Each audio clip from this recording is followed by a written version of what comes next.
भगवत गीता में भगवान श्री कृष्ण ने कई महत्वपूर्ण उपदेश दिए हैं जो जीवन को सही दिशा देने के लिए प्रेरित करते हैं। आइए आपको कुछ प्रमुख उपदेश बताते हैं, आपके जीवन को प्रेरित और संतुलित बनाने में मदद करेंगे। कर्म करो, फल की चिंता मत करो।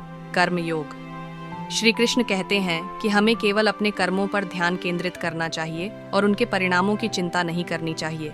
जो व्यक्ति अपने कर्म में निष्ठा रखता है वही सच्चा योगी होता है।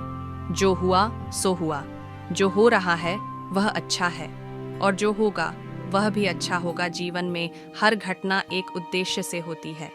हमें भूतकाल की चिंता छोड़कर वर्तमान में जीना चाहिए और भविष्य की चिंता नहीं करनी चाहिए। हर परिस्थिति में संतुलित रहना चाहिए।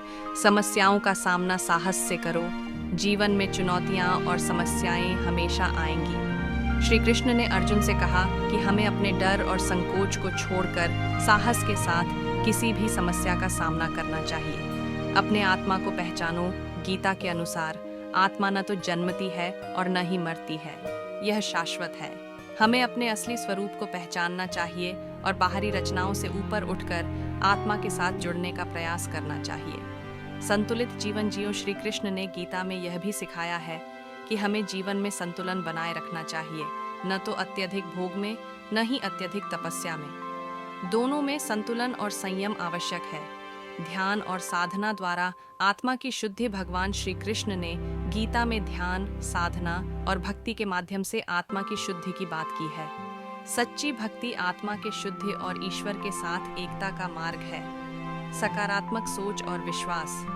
गीता में श्री कृष्ण ने अर्जुन को यह भी बताया कि हमें हर कार्य में सकारात्मक दृष्टिकोण और आत्मविश्वास रखना चाहिए। अपने लक्ष्य की ओर एकाग्रता से कदम बढ़ाना चाहिए, चाहे परिस्थितियां जैसी भी हों। दूसरों के भले के लिए काम करो। श्री कृष्ण कहते हैं कि हमें सिर्फ अपने लिए नहीं बल्कि दूसरों के भले के लिए भी काम करना चाहिए। समाज की सेवा करना एक महान कर्म है जो आत्मा को शांति और संतोष प्रदान करता है। इन उपदेशों को अपनाकर हम जीवन में संतुलन, शांति और सफलता प्राप्त कर सकते हैं। कर्मण्येवाधिकारस्ते मा फलेषु कदाचन मा कर्मफलहेतुर्भुर्मा ते संगोऽस्त्व कर्मणि